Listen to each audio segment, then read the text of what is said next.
ಕರ್ನಾಟಕ ರಾಷ್ಟ್ರ ಸಮಿತಿ ಪಕ್ಷಕ್ಕೆ, ಕೆಆರ್ಎಸ್ ಪಾರ್ಟಿಗೆ, ಭ್ರಷ್ಟರೇ, ನಾಡ ಪ್ರೇಮಿಗಳೇ, ಲಂಚ ಮುಕ್ತ ಕರ್ನಾಟಕ, ಭ್ರಷ್ಟಾಚಾರ ಮುಕ್ತ ಕರ್ನಾಟಕ, ಬಸವಣ್ಣನ ಕಲ್ಯಾಣ ಕರ್ನಾಟಕ ನಿರ್ಮಿಸೋಣ, ಕುವೆಂಪುರವರ ಸರ್ವೋದಯ ಕರ್ನಾಟಕ ನಿರ್ಮಿಸೋಣ. ಕರ್ನಾಟಕ ರಾಷ್ಟ್ರ ಸಮಿತಿ ಪಕ್ಷಕ್ಕೆ, ಕೆಆರ್ಎಸ್ ಪಾರ್ಟಿಗೆ ಬಿಡುಗಡೆ, ಬಿಡುಗಡೆ, ಭ್ರಷ್ಟರಿಂದ ಬಿಡುಗಡೆ, ಬೆಂಬಲಿಸಿ, ಬೆಂಬಲಿಸಿ, ಕೆಆರ್ಎಸ್ ಬೆಂಬಲಿಸಿ, ವೋಟ್ ಮಾಡಿ, ಡೊನೇಟ್ ಮಾಡಿ, ಕೆಆರ್ಎಸ್ ಗೆ ಸಪೋರ್ಟ್ ಮಾಡಿ. ಶಿವಮೊಗ್ಗ ಲೋಕಸಭಾ ಕ್ಷೇತ್ರದ ಭದ್ರಾವತಿಯ ಆತ್ಮೀಯ ಬಂಧುಗಳೇ, ಇವತ್ತು ನಮ್ಮ ಜೊತೆಗೆ ಸ್ವಚ್ಛ, ಪ್ರಾಮಾಣಿಕ, ಜನಪರ ರಾಜಕಾರಣವನ್ನು ಪ್ರತಿಪಾದಿಸ್ತಾ ಇವತ್ತು ರಾಜ್ಯದ ಜನರ ಹಿತವನ್ನ ಕಾಪಾಡುತ್ತಿರುವಂತಹ ಏಕೈಕ ಪ್ರಾದೇಶಿಕ ಪಕ್ಷವಾದ ಕರ್ನಾಟಕ ರಾಷ್ಟ್ರ ಸಮಿತಿ ಪಕ್ಷದ ಶಿವಮೊಗ್ಗ ಲೋಕಸಭಾ ಕ್ಷೇತ್ರದ ಅಭ್ಯರ್ಥಿಯಾದ ಎಸ್.ಕೆ. ಪ್ರಭುರವರಿದ್ದಾರೆ. ಇಷ್ಟೊತ್ತು ಮಾತನಾಡಿದಂತಹ ಜೀವನ್ ರವರು ನಮ್ಮ ಪಕ್ಷದ ರಾಜ್ಯ ಸಂಘಟನಾ ಕಾರ್ಯದರ್ಶಿ, ಪ್ರಭು ಅವರು ನಮ್ಮ ಪಕ್ಷದ ಶಿವಮೊಗ್ಗ ಜಿಲ್ಲಾ ಘಟಕದ ಅಧ್ಯಕ್ಷರು, ಅವ್ರ ಜೊತೆಗೆ ಹಾಗೇನೆ ದಯಾನಂದ್ ಅವರು ಜಿಲ್ಲಾ ಪ್ರಧಾನ ಕಾರ್ಯದರ್ಶಿ ಸೇರಿದಂತೆ ಶಿವಮೊಗ್ಗ ಜಿಲ್ಲೆಯ ಹಲವಾರು ಮುಖಂಡಗಳು ಇಲ್ಲಿದ್ದಾರೆ. ಇವತ್ತು ನಾವು ಶಿವಮೊಗ್ಗ ಕ್ಷೇತ್ರಾದ್ಯಂತ ಭದ್ರಾವತಿ, ಶಿವಮೊಗ್ಗ, ಆಯನೂರು, ಆನಂದಪುರ, ಸಾಗರ, ಸೊರಬ ಈ ಭಾಗಗಳಲ್ಲಿ ಚುನಾವಣಾ ಪ್ರಚಾರ ಮಾಡ್ತಾ ಇದ್ದೇವೆ.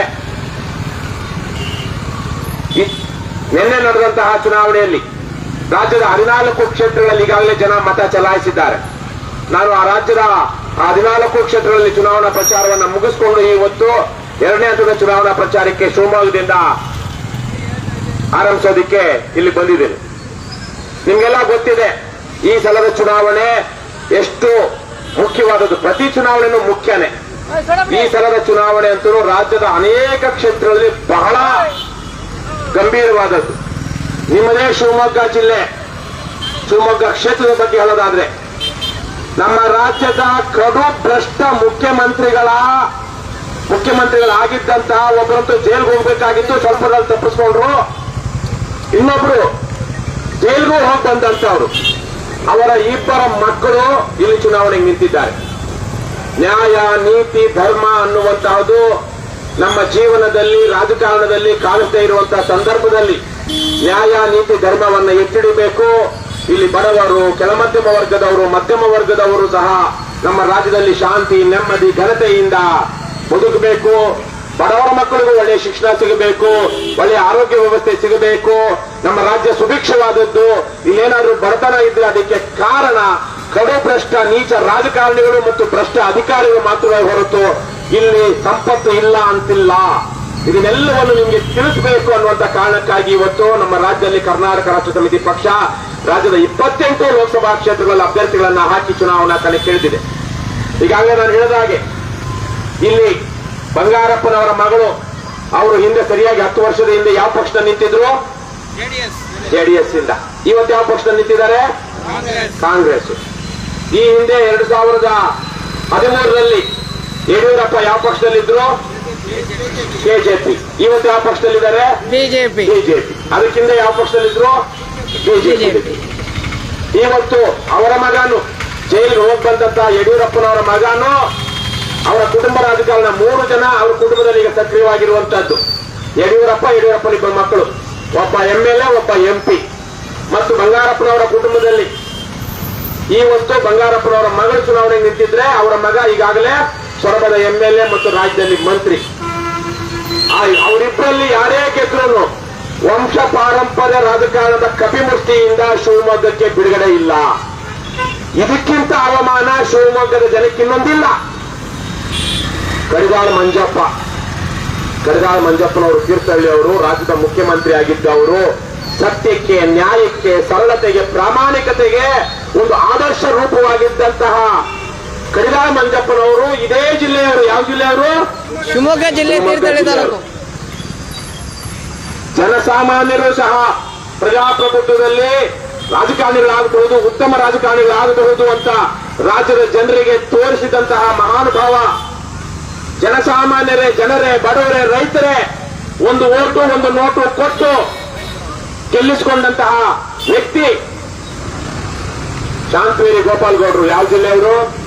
ಶಿವಮೊಗ್ಗ ಜಿಲ್ಲೆ. ಜಿಲ್ಲೆಯವರನ್ನ ಒಂದು ಕಾಲದಲ್ಲಿ ಗೇಣಿದಾರರ ಹಕ್ಕುಗಾಗಿ ಹೋರಾಟ ಮಾಡ್ತಾ ಇಡೀ ದೇಶದ ಗಮನವನ್ನ ಸೆಳೆದಂತ ಕಾಗೋಡು ಯಾವ ಜಿಲ್ಲೆಯಲ್ಲಿದೆ? ಶಿವಮೊಗ್ಗ ಜಿಲ್ಲೆಯಲ್ಲಿದೆ. 80ರ ದಶಕದಲ್ಲಿ ಇಡೀ ರಾಜ್ಯವನ್ನೇ ಸಂಘಟಿಸಿದಂತಹ ಸಂಚಲನ ಮಾಡಿದಂತಹ ರೈತ ಹೋರಾಟ ಹುಟ್ಟಿದ್ದು ಯಾವ ಜಿಲ್ಲೆಯಲ್ಲಿ?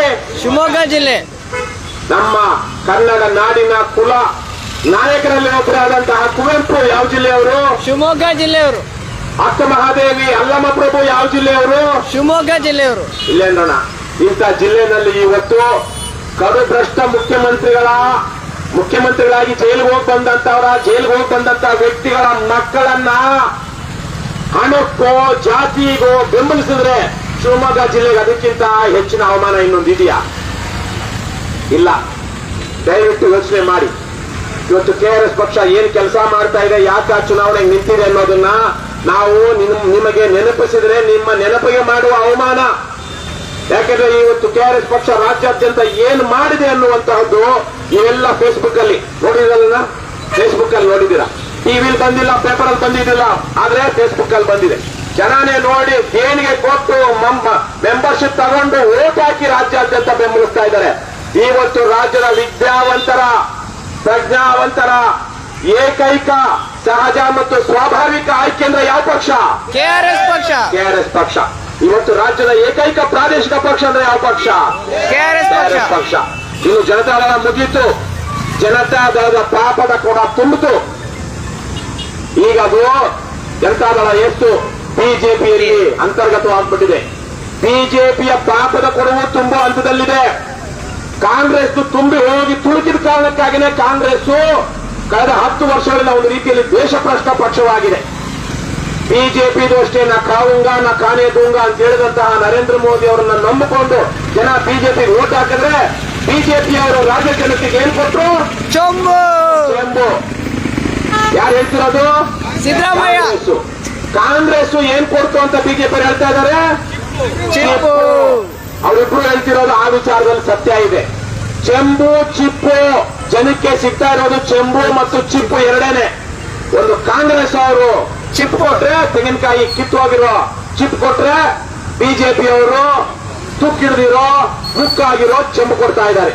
ಇದು ಸತ್ಯ. ಚಿಪ್ಪು ಚೆಂಬು ಬೇಕಾದ್ರೆ ಯಾರನ್ನ ಬೆಂಬಲಿಸಿ? ಕಾಂಗ್ರೆಸ್. ಚಿಪ್ಪು ಚೆಂಬು ಬೇಕಾದ್ರೆ ಯಾರನ್ನ ಬೆಂಬಲಿಸಿ? JCB. ನಿಮ್ಮ ಜೀವನ ಘನತೆ ಬದುಕು ಉದ್ಯೋಗ ನೆಮ್ಮದಿ ಬೇಕು ಅಂದ್ರೆ ಯಾರನ್ನ ಬೆಂಬಲಿಸಿ? KRS ಪಕ್ಷ. KRS ಪಕ್ಷವನ್ನ ಬೆಂಬಲಿಸಿ.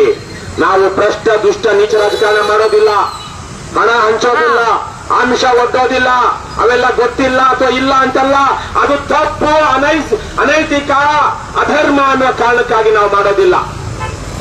ದಯವಿಟ್ಟು ಭದ್ರಾವತಿಯ ಜನ ಯೋಚನೆ ಮಾಡಿ. ಯಾಕೆಂದ್ರೆ ಒಂದು ಕಾಲದಲ್ಲಿ ಇದು ನಮ್ಮ ರಾಜ್ಯದ ಅತಿ ಶ್ರೀಮಂತ ಕಿರೀಟದಲ್ಲಿ ರತ್ನ ಇದ್ದಾಗಿತ್ತು ಈ ಊರು. ಇವತ್ತು ಪ್ರೇತ ನಗರಿ, ಗೋಸ್ಟ್ ಟೌನ್. ನಾನು ಬೆಳಗ್ಗೆ ವಾಕ್ ಬಂದೆ ಆ MPM ಇದರಲ್ಲಿ ಎಲ್ಲ ಬಾಳು ಬಿದ್ದಿರುವಂತಹ ಮನೆಗಳು, ಗೋಸ್ಟ್ ಟೌನ್. ಆದ್ರೆ ಒಂದು ಕಾಲದಲ್ಲಿ ರಾಜ್ಯದ ಪ್ರತಿಭಾವಂತರು ವಿದ್ಯಾವಂತರು ಇಲ್ಲಿ ಓದ್ತಾ ಇದ್ರು. ಯಾಕೆಂದ್ರೆ ಅವ್ರ ಅಪ್ಪಂದ್ರು MPM ಅಲ್ಲಿ VIS ಅಲ್ಲಿ ನೌಕರಿ ಮಾಡ್ತಾ ಇದ್ರು. ಅಂತಹ ಭದ್ರಾವತಿಯಲ್ಲಿ ರಾಜಕೀಯ ಪ್ರಜ್ಞಾವಂತಿಕೆ ಇದೆ, ವಿದ್ಯಾವಂತರಿದ್ದಾರೆ.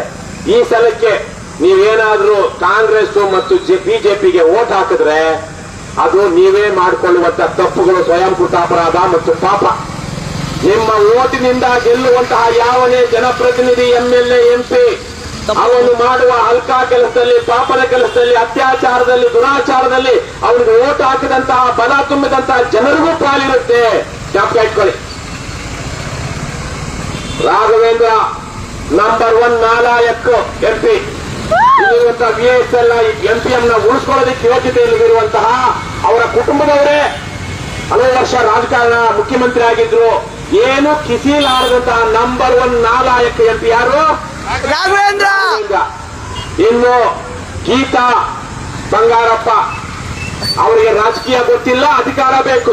ಸರ್ ಈ ಕಡೆ ಬರ್ರಿ, ಈ ಕಡೆ ಬರ್ರಿ. ಅವ್ರು ಯಾವತ್ತಾದ್ರೂ ಗೀತಾ ಬಂಗಾರಪ್ಪ, ಗೀತಾ ಶಿವರಾಜ್ ಕುಮಾರ್ ಇರ್ಬೋದೇನೋ, ಗೀತಾ ಬಂಗಾರಪ್ಪ ಇವತ್ತು ಬಂದಿರೋದು ಅದೇ ಕಾರಣದಿಂದ ಅಲ್ವಾ? ಹೌದೌದು. ರಾಜ್ಕುಮಾರ್ ಕುಟುಂಬದವರು, ರಾಜ್ಕುಮಾರ್ ಕುಟುಂಬದವರು ಅಂತೇನು ಬಂದಿಲ್ಲ. ಅವರು ಯಾರ ಕುಟುಂಬ ಅಂತ ಬಂದಿರೋದು? ಬಂಗಾರಪ್ಪ. ಬಂಗಾರಪ್ಪನ ರಾಜ್ಕುಮಾರ್ ಅಣ್ಣ ಅವರು.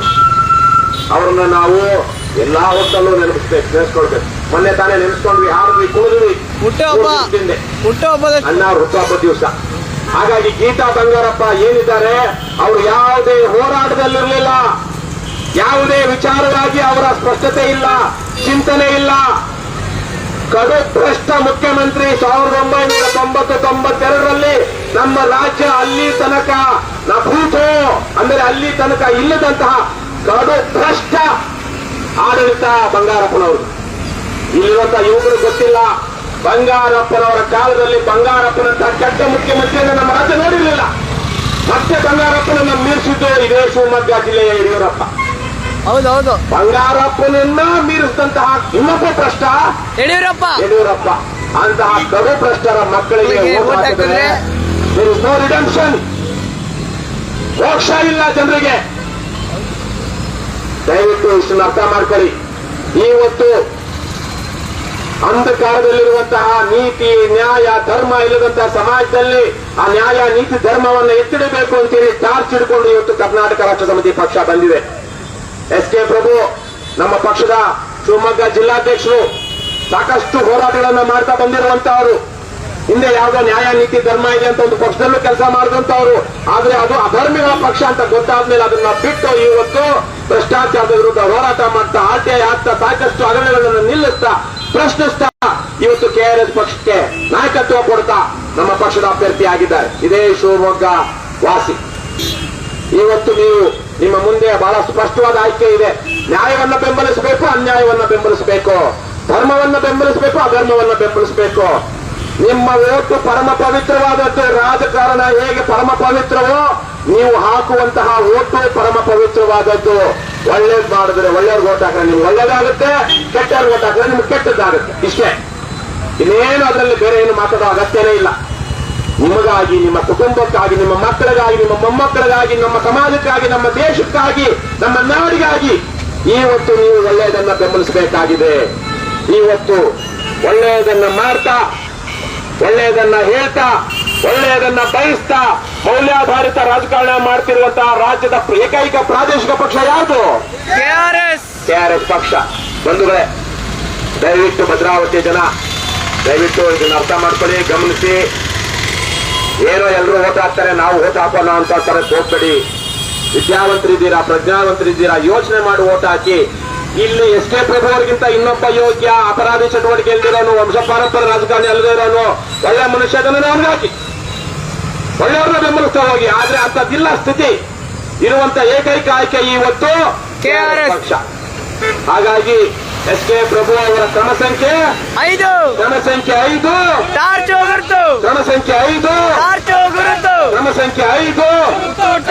ದಯವಿಟ್ಟು ಎಸ್.ಕೆ. ಪ್ರಭು ಅವರಿಗೆ ಓಟ್ ಹಾಕೋದ್ರ ಮೂಲಕ ಹಿಂದೆ ನಾವು ನೀವು ಎಲ್ಲ ಸೇರಿ ಮಾಡಿರುವಂತಹ ತಪ್ಪುಗಳನ್ನ ಸರಿ ಮಾಡ್ಕೊಳ್ಳೋಣ.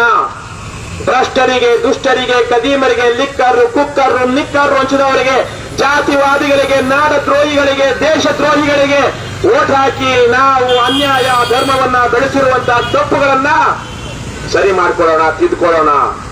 ಹಿಂದೆ ಮಾಡಿದಂತಹ ತಪ್ಪುಗಳಿಗೆ ಪಶ್ಚಾತ್ತಾಪ ಪಡೋಣ. ಪ್ರಾಯಶ್ಚಿತ್ತ ರೂಪವಾಗಿ ಮುಂದಿನ ದಿನಗಳಲ್ಲಿ ಒಳ್ಳೆಯದನ್ನೇ ಬೆಂಬಲಿಸೋಣ. ನೀವು ಅದನ್ನ ಮಾಡ್ತೀರಾ? ಭದ್ರಾವತಿಯ ಜನ ನ್ಯಾಯ, ನೀತಿ, ಧರ್ಮ ಇರುವಂತವ್ರು ಒಳ್ಳೆಯವರು ಇದ್ದಾರೆ ಅಂತ ನಾನು ಭಾವಿಸಿದ್ದೀನಿ. ಅದು ನಮಗೆ ಚುನಾವಣೆಯಲ್ಲಿ ಕೆಆರ್ಎಸ್ ಪಕ್ಷಕ್ಕೆ ಎಷ್ಟು ಓಟ್ ಹಾಕ್ತೀರ ಅನ್ನೋದ್ರ ಮೇಲೆ ತೀರ್ಮಾನ ಆಗುತ್ತೆ. ಆದ್ರೂ ನನಗೊಂದು ನಂಬಿಕೆ ಇದೆ, ಜನ ಮೂಲಭೂತವಾಗಿ ಒಳ್ಳೆಯವರು, ನ್ಯಾಯ ನೀತಿಯನ್ನ ಬೆಂಬಲಿಸುವಂತವರು. ನರೇಂದ್ರ ಮೋದಿ ಬಂದು ನಾನು ಭ್ರಷ್ಟಾಚಾರ ಮಾಡೋದಿಲ್ಲ, ಭ್ರಷ್ಟಾಚಾರ ಮಾಡೋದಕ್ಕೆ ಬಿಡಲ್ಲ ಅಂದಾಗ ಮನಮೋಹನ್ ಸಿಂಗ್ ನೇತೃತ್ವದ ಕಾಂಗ್ರೆಸ್ ಪಕ್ಷವನ್ನು ತಿರಸ್ಕರಿಸಿ ದೇಶಾದ್ಯಂತ ಜನ ಒಳ್ಳೆ ಭ್ರಷ್ಟಾಚಾರ ರಹಿತವಾದ ಆಡಳಿತ ಬೇಕು ಅಂತ ನರೇಂದ್ರ ಮೋದಿಯನ್ನ ಬೆಂಬಲಿಸಿದ್ದು ಬೇರೆ ಇನ್ಯಾವುದಕ್ಕೂ ಅಲ್ಲ.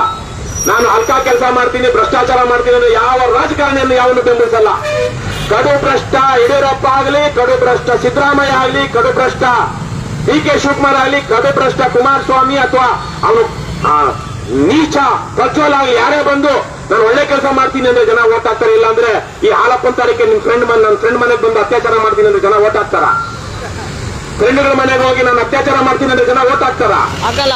ನನ್ನ ಆಫೀಸ್ ಬರುವಂತ ನನ್ನ ಮಂಚಿ ಕೇಳ್ಕೊಳ್ತೀನಿ ಅಂತ ಪ್ರಜ್ವಲ್ ಅವರು ಹೇಳಿದ್ರೆ ಜನ ಓಟ್ ಹಾಕ್ತಾರ? ಹಾಕಲ್ಲ. ನಾನು ಶ್ರೀರಾಮಚಂದ್ರನ ಅಪರಾವತಾರ, ನಾನು ಭ್ರಷ್ಟಾಚಾರ ನಿಲ್ಲಿಸ್ಬಿಡ್ತೀನಿ, ನಿಮ್ಮ ಭವಿಷ್ಯವನ್ನು ಬಂಗಾರ ಮಾಡ್ಬಿಡ್ತೀನಿ ಅಂತ ಸುಳ್ಳು ಹೇಳಿದ್ರು ಪರವಾಗಿಲ್ಲ, ಆದ್ರೂ ಅದು ಹೇಳಿದನಲ್ಲ ಅಂತ ಜನ ನಮ್ಗೆ ಓಟ್ ಹಾಕ್ತಾರೆ ಅಂದ್ರೆ ಒಳ್ಳೇದನ್ನ ಬೆಂಬಲಿಸ್ತಾರೆ. ಆದ್ರೆ ವಿವೇಚನೆ ಅನ್ನೋದೊಂದಿರುತ್ತೆ. ಅವನು ಹೇಳ್ತಿರೋದು ಸತ್ಯವೋ ಸುಳ್ಳು ಅನ್ನೋದನ್ನ ಪರೀಕ್ಷೆ ಮಾಡುವಂತಹ ಒಂದು ಯೋಗ್ಯತೆ, ಶಕ್ತಿ ದೇವರು ನಮಗೆ ಕೊಟ್ಟಿದ್ದಾನೆ. ಅದನ್ನ ಬಳಸಿ ಅಂತ ಕೇಳ್ಕೊಳ್ತಾ KRS ಪಕ್ಷಕ್ಕೆ ಓಟ್ ಹಾಕೋಣ ಭದ್ರಾವತಿ ಅವರು. ಹಾಗೇನೆ ಬನ್ನಿ, ನಮ್ಮ ಪಕ್ಷಕ್ಕೆ ಬನ್ನಿ. ಇನ್ನು ಕೆಲವೇ ತಿಂಗಳುಗಳಲ್ಲಿ TP ZP ಬರ್ತಾ ಇದೆ. ನಮ್ಮ ಪಕ್ಷದ ನಿಂತ್ಕೊಳ್ಳಿ.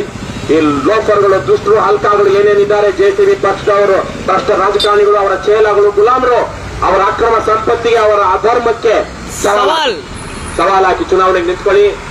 ನಿಮ್ಮಂತ ಜನಸಾಮಾನ್ಯರು ಸೇರಿ ಕಟ್ಟಿರುವಂತಹ ಪಕ್ಷ KRS ಪಕ್ಷವನ್ನು ಬೆಂಬಲಿಸಿ ಅಂತ ಕೇಳ್ಕೊಳ್ತಾ ಕರ್ನಾಟಕ ರಾಷ್ಟ್ರ ಸಮಿತಿ ಪಕ್ಷಕ್ಕೆ, KRS ಪಾರ್ಟಿಗೆ, ಶಿವಮೊಗ್ಗ ಲೋಕಸಭಾ ಕ್ಷೇತ್ರದ KRS ಪಕ್ಷದ ಅಭ್ಯರ್ಥಿ SK ಪ್ರಭು ಅವರವರಿಗೆ ಕ್ರಮ ಸಂಖ್ಯೆ 5 ಬಂಧುಗಳೇ, ಶಿವಮೊಗ್ಗ ಲೋಕಸಭಾ ಕ್ಷೇತ್ರದ ಭದ್ರಾವತಿಯ ಬಂಧುಗಳೇ, ಏನೇ ಆಗಲಿ ಒಳ್ಳೆಯದನ್ನೇ ಮಾಡಿ ಮಾಡುತ್ತಲೇ ಇರಿ. ಜೈ ಹಿಂದ್, ಜೈ ಕರ್ನಾಟಕ, ಜೈ ಕರ್ನಾಟಕ, ಜೈ KRS. ಎಲ್ರಿಗೂ ಶುಭವಾಗಿ ನಮಸ್ಕಾರ. Thank you.